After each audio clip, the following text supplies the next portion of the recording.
O Poder do Hábito, de Charles Duhigg, é um livro indicado para quem deseja obter uma rotina mais saudável e produtiva. Duhigg é um repórter estadunidense que já ganhou o prêmio Pulitzer em sua trajetória, além de ser graduado na Universidade Yale e Harvard Business School. Neste microbook, você aprenderá a condicionar seus hábitos para potencializar as suas metas e ganhos. Ficou interessado? Então ouça em 12 minutos como executar seus dias de um modo harmônico. Como os hábitos funcionam. Eugene Pauly era um paciente idoso que teve problemas cerebrais causados por uma cefalite viral. Por esse motivo, perdeu a capacidade de usar uma parte do seu cérebro, o lobo temporal medial. As outras partes continuaram funcionando normalmente, mas sua memória ficou prejudicada. Ele se tornou incapaz de lembrar qualquer coisa que tivesse ocorrido após 1960. No entanto, se lembrava de tudo o que aconteceu antes disso. Com efeito, se transformou em um homem incapaz de aprender coisas novas e, em segundos, esquecia o que havia ocorrido no momento anterior. Sua perda de memória poderia fazer com que ele se perdesse e nunca mais voltasse para casa. Por incrível que pareça, em apenas 15 minutos, seguindo sua rota diária, ele conseguiu retornar para casa. Alguns dias depois, Eugene já era capaz de fazer o percurso sozinho. Isso fez com que os cientistas o estudassem e descobrissem que os hábitos são armazenados em uma área do cérebro totalmente diferente do lobo temporal, responsável pela memória. Isso provou que nós aprendemos e tomamos decisões inconscientes sem a necessidade de nos lembrarmos sobre os fatos que levaram àquela decisão ou aprendizado. Esse é o poder do hábito. Acionando hábitos. Nosso cérebro é uma máquina poderosa. Ele está constantemente encontrando maneiras para se esforçar menos e automatizar rotinas, apenas para economizar energia. Um hábito funciona em um fluxo de 3 etapas. Gatilho. Algo acontece e seu cérebro entende este gatilho como um chamado para entrar no modo automático e escolher qual rotina usar. Rotina é uma ação física, emocional ou mental que é automaticamente acionada pelo gatilho. Recompensa. Um estímulo positivo ocorre e diz ao seu cérebro que aquela rotina funciona e, dessa forma, é armazenada. Entender como os hábitos são acionados é importante, pois nos dá controle sobre nós mesmos. Como criar hábitos. O principal motivo pelo qual as pessoas estudam esse tema é aprender a criar hábitos e reforçar as práticas consideradas mais positivas. Assim, um hábito relativamente novo, adotado pela população, por exemplo, é a simples rotina de escovar os dentes. Claude Hopkins, um publicitário americano, incentivou este hábito ao amarrá-lo a um gatilho comum no dia a dia das pessoas. Em seus anúncios, ele dizia: "Passe sua língua nos dentes, você sente uma camada sobre eles. Essa camada faz com que seus dentes percam a cor e se deteriorem." Após o gatilho, seus anúncios diziam: "A pasta de dentes Pepsodent remove esta camada e deixa seus dentes mais limpos e bonitos." A grande verdade é que esta camada é natural e a pasta de dentes da Pepsodent não a remove. Entretanto, o gatilho era tão poderoso que bastava as pessoas passarem a língua nos dentes e isso as conectava com a ideia de escovar os dentes, rotina, e a recompensa, sorriso limpo e brilhante.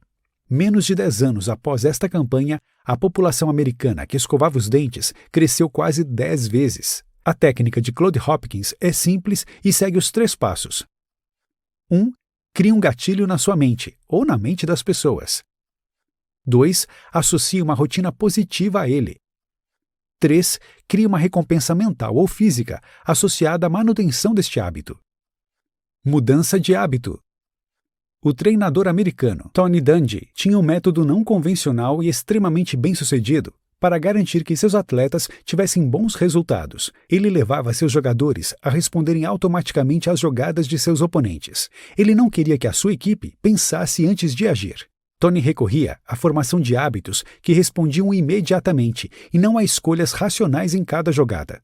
O treinador sabia que hábitos não são facilmente removidos, eles precisam ser transformados. E eles só se transformam se uma nova rotina pode substituir a rotina existente com o mesmo gatilho e uma mesma recompensa.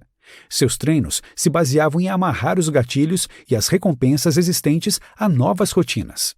As novas rotinas eram mais simples, davam aos jogadores menos escolhas e mais comportamentos não racionais.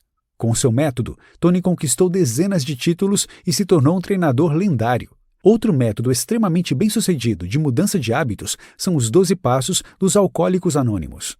O método simplesmente propõe novas rotinas para o gatilho da necessidade física de consumir álcool e utiliza as mesmas recompensas que o álcool desperta nas pessoas, como relaxamento, necessidade de companhia, redução de ansiedade, dentre outros. Porém, o método do AA, por si só, ainda tem dificuldades de transformar os hábitos das pessoas. Por isso, ele investe também na criação da crença de que as pessoas viciadas em álcool precisam da intervenção das outras pessoas. Elas precisam acreditar que tem mais gente envolvida nesta transformação para não as decepcionar. Essa fé é um ingrediente essencial para mudar hábitos, pois a mudança ocorre em sociedade. Agora que chegamos na metade da leitura, vamos nos aprofundar nos conceitos essenciais para a criação de bons hábitos, como a importância das pequenas vitórias e os métodos empregados pelos líderes e corporações de sucesso. Pequenas vitórias têm grandes impactos. Existem muitos hábitos em nossas vidas que influenciam dramaticamente a maneira como vivemos e como as empresas funcionam. Um hábito positivo leva a outro, e isso cria uma cadeia de hábitos positivos que funcionam bem em conjunto.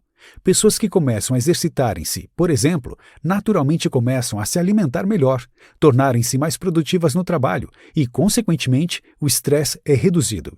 Na sua vida ou na sua empresa, é essencial identificar um hábito fundamental que precisa ser mudado e que trará melhorias diversas em vários outros hábitos que impactam seu dia a dia. Encontrar o hábito fundamental é difícil e requer uma abordagem de tentativa e erro. O importante é identificar algo que é pequeno o suficiente para ser mudado e tem impactos positivos no todo. Em 2009, por exemplo, um estudo provou que o simples hábito de anotar os alimentos consumidos durante o dia era capaz de ajudar as pessoas a identificar padrões de alimentação, o que fazia com que elas planejassem melhor sua alimentação, tornando-as mais saudáveis. Neste estudo, o grupo que tinha os diários de alimentação perdeu o dobro de peso que os demais participantes. Como líderes criam hábitos? Todas as empresas têm hábitos institucionais, que são repetidos diariamente por seus membros. Apesar de uma empresa acreditar que toma decisões planejadas no dia a dia, a verdade é que existe uma máquina de rotinas que levam às decisões da organização. Empresas bem-sucedidas cultivam hábitos que equilibram o poder e a paz. No início dos anos 2000, por exemplo, o Hospital Rhode Island era considerado um dos melhores dos Estados Unidos. Porém, com o sucesso, uma cultura tóxica se instaurou. Médicos tratavam mal as enfermeiras, e isso levava a maus tratos aos pacientes e erros médicos. O executivo responsável pela qualidade do hospital tomou ações simples que mudaram completamente sua cultura. Coisas simples, como o uso de câmeras nos consultórios, checklists de conferência para várias situações e a criação de um sistema de avaliações, permitindo que as enfermeiras prevenissem erros operacionais e quaisquer maus tratos. Essas medidas simples formaram novos hábitos que fizeram com que o hospital recuperasse sua autoridade e ganhasse diversos prêmios de qualidade. Como as corporações manipulam hábitos? Nos últimos anos, com o advento da internet e da computação, as empresas passaram a ser capazes de capturarem um alto volume de dados sobre os hábitos dos consumidores para predizer suas ações, novos produtos e demandas do mercado. Isso fez com que elas descobrissem que hábitos são mais importantes do que as intenções do consumidor no processo de compra. Cada pessoa tem hábitos únicos, pessoais.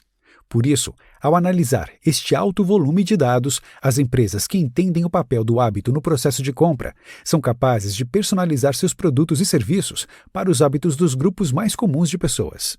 Com informações como suas compras anteriores, sua idade, sexo e os meios de pagamento que você usa, as empresas conseguem identificar grupos de usuários que agem de maneira relativamente similar.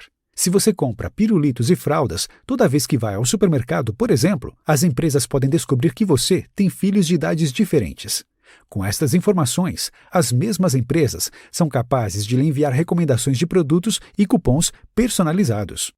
Outra abordagem comum no marketing baseado em dados consiste em se aproveitar de grandes eventos na vida das pessoas, como o primeiro emprego, o casamento ou o nascimento de um filho, criando oportunidades para a formação de novos hábitos nas pessoas. Você precisa entender que as empresas acompanham seus hábitos e os usam como iscas e gatilhos para a manipulação dos seus padrões de consumo e deve estar pronto para resistir às ofertas que se aproveitem disso. O hábito e a sociedade criando movimentos. Em tempos de segregação racial nos Estados Unidos da América, uma história se destaca. Rosa Parks, uma mulher negra, desafiou o sistema e se assentou na parte branca do ônibus, que era dividido entre brancos e negros. Ela começou uma grande onda que culminou com o fim desta segregação, através deste simples, mas poderoso gesto. Ela foi presa e, quase imediatamente, grupos começaram a distribuir panfletos e fazer um boicote ao sistema de transportes. O boicote se tornou um novo hábito da comunidade, gerou protestos e, eventualmente, a necessidade do Ato dos Direitos Civis de 1964 nos Estados Unidos. Rosa não foi a primeira pessoa a fazer isso, mas este também não foi apenas um ato desafiando o sistema.